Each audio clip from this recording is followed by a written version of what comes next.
Free yourself from the tax trap sooner than later. In this episode, I'm going to address this concept. Now's the time to convert IRAs and 401ks to better plans. You're going to see why you don't want to procrastinate. Get ready.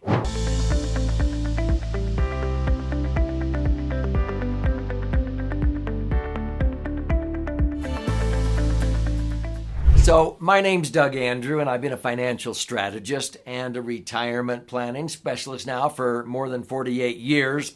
In that nearly 5 decades, I've helped many thousands of people prepare for a comfortable retirement to not outlive their money. And so many times people would come to me at retirement because at retirement planning is something totally different than maybe what you did for your retirement planning. And I would find that they would be way too top heavy into traditional IRAs or 401ks, yet to be taxed, invested in the market. And I would go, what are you thinking? And they go, what's wrong? And I'm going, Wall Street was not built to create predictable income streams. If you ask Wall Street, when is the best time to sell your stocks, bonds, your mutual fund shares?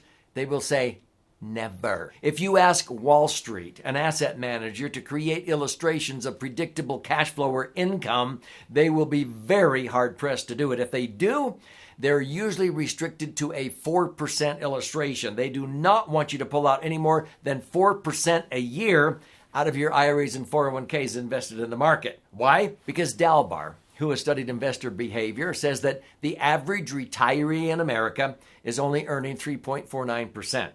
That means if you pull out 4%, let's say you have $1 million saved.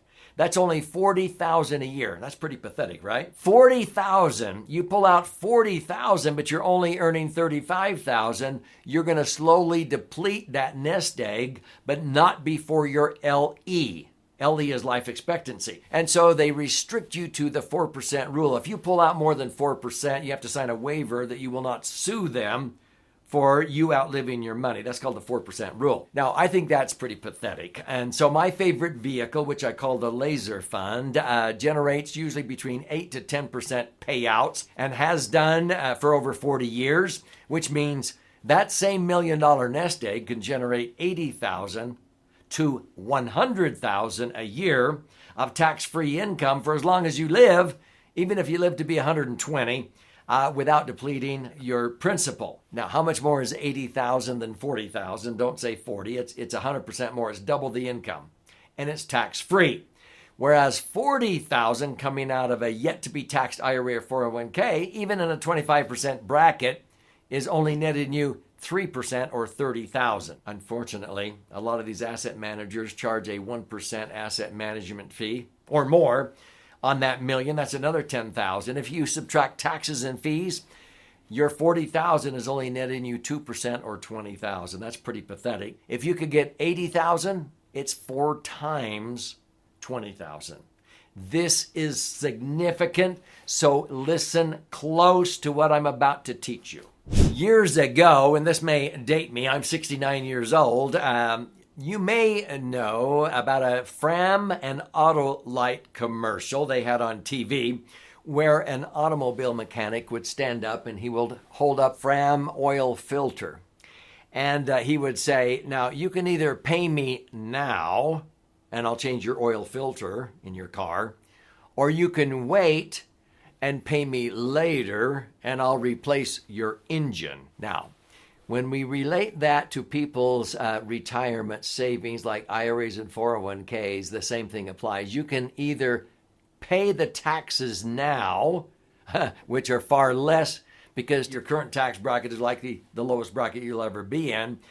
You can either pay the taxes now on those IRAs or 401ks and reposition the net after tax into something that's going to be tax-free from now on. And a Roth is a step in the right direction, but I've never owned a Roth and never will because my favorite vehicle knocks the socks off of Roths, and I can explain that here in just a moment. But you cannot believe how many people just sit there and hang on to their IRAs or 401ks until they're 59 and a half, and then they can access it without a 10% penalty, and they get duped into continuing to postpone, procrastinate, thinking they're saving tax until they're age 72, and then they take out RMDs, required minimum distributions, which is the worst advice I've ever heard for most retirees. Thinking they're saving tax and they're actually compounding the problem, increasing the taxes. And I developed software years ago that shows people the darkness of the night. If they continue to keep their money in tax-deferred IRAs and 401ks, and they take out RMDs the rest of their lives, how much they'll shell out in tax. People are flabbergasted how much they pay in tax over the long haul. Versus if they just got the money out, the tax is over and done with. You change their plan early, like the oil filter, instead of trying to replace the retirement engine later. Oh my heavens, I've had a lot of people come to me at age 70, age 72, and I've had to almost replace their entire retirement engine, and they kick themselves. Where were you 30 years ago? Well, I was there. They had their blinders on, following the herd, putting money in traditional IRAs and 401ks, thinking they were going to be in a lower tax bracket when they retired. Folks, that has not been true or axiomatic for more than 30 years. Most people who accumulate a respectable retirement nest egg are not in lower brackets when they retire. Why is that? They've killed their deductions along the way. They're in as higher brackets if they've saved anything. The only people who are in lower brackets are those that didn't save very much money. So what should you be doing? These are called strategic rollouts, not a rollover. A rollover is going from the frying pan into the fire, as far as I'm concerned. Now may be the best time to convert your IRAs or 401ks to better plans, even maybe if you're under age 59 and a half. But for sure, if you're over age 59 and a half, consider a strategic rollout. See, when you roll money over from a 401k into an IRA and continue to delay and procrastinate till you're 72, that's a rollover. That's going from the frying pan into the fire. No, I designed a plan, a strategic rollout where people can get their money rolled out usually in 5 years and get the taxes over and done with in today's lower tax rates, rather than thinking the future are going to be lower. Second, you reposition the after-tax money into something that's going to be tax-free. From now on, my favorite vehicle is the laser fund, and when you ultimately die, it will blossom and transfer income tax-free. It increases in value, reimbursing you, your spouse, your family, for the taxes you did incur during the rollout. So it doesn't cost you anything at the end of the day. But many times we have doubled and even quadrupled people's net spendable income. I'll give you a few examples here in just a moment. But consider a strategic rollout. So how do they work? Now, folks, this is a sensitive issue, and sometimes I have critics on my national radio show. They'll come on other shows before or after my show, and they'll say, anybody that tells you to get money out of your IRAs and 401ks before you need the money, don't walk from them, run from them. And I just go, oh, brother, come on, do the math. What you're doing is you're taking the money out, whether you need it or not. You're wanting to get the taxes over and done with sooner than later. Now, there's a term in the financial services industry called fiduciary. What is a fiduciary? That's when you are supposed to, as a financial advisor, under the fiduciary rule, put your client's best interest first ahead of course, your own. Now, I've always done that, and I do that when I suggest a strategic rollout. So let me ask you a question. If your advisor can see that you're a saver and that you are headed towards the same tax bracket or higher bracket, and that Congress is raising taxes, are they looking out for your best interest to continue to postpone and procrastinate paying tax to some future perceived unknown advantage? In fact, when I ask most people, how many of you think that taxes in the future will be lower? I get nothing but crickets. How many think they'll be the same? Oh, maybe one or two hands goes up. But when I say, how many of you think that taxes in the long run will be higher? And a sea of hands go up, and I go, well, why are you postponing, deferring, procrastinating, paying tax into these IRAs or 401ks to some future perceived unknown advantage, and then withdraw your money down the road when you're convinced taxes will be higher? That doesn't make sense. Is a fiduciary looking out for your best interest when they can see that you're not going to be in a lower bracket. No, they're not. And so, come on, I think you ought to get the taxes over and done with in today's lower rates and convert to something tax-free from now on. I'm convinced most fiduciaries have no clue how to do that. They don't know how to use what I call a laser fund to accumulate your money tax-free. From that point forward, allow you to access the money tax-free so that every $1 million can generate 80, 90, 100,000 a year of tax-free income. And when you ultimately die, if you leave behind $1 million, that $1 million blossoms to $2 or $3 million and transfers income tax-free in a laser fund. There's not an IRA or 401k around that can do that. And they don't know about it, so they poo-poo it. You can't be aware of something you're not aware of. You simply don't know what you don't know. Hopefully, you're learning in this episode. So here's what I want you to read and study in a gift I want to give you right now called The Laser Fund. It's a 300-page book. So I've been blessed to have authored 12 books. And every one of these has become a bestseller. I'm so grateful for the receptivity. But if what you've heard in this episode is resonating with you, I would recommend you subscribe, click like, share this video with somebody you know that ought to hear this message before it's too late.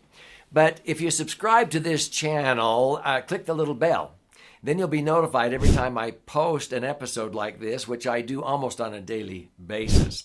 I want to empower you. But when you go to laserfund.com, L-A-S-E-R fund.com, you can click on the link, and you contribute a nominal amount towards the shipping and handling. I cover the rest of that cost.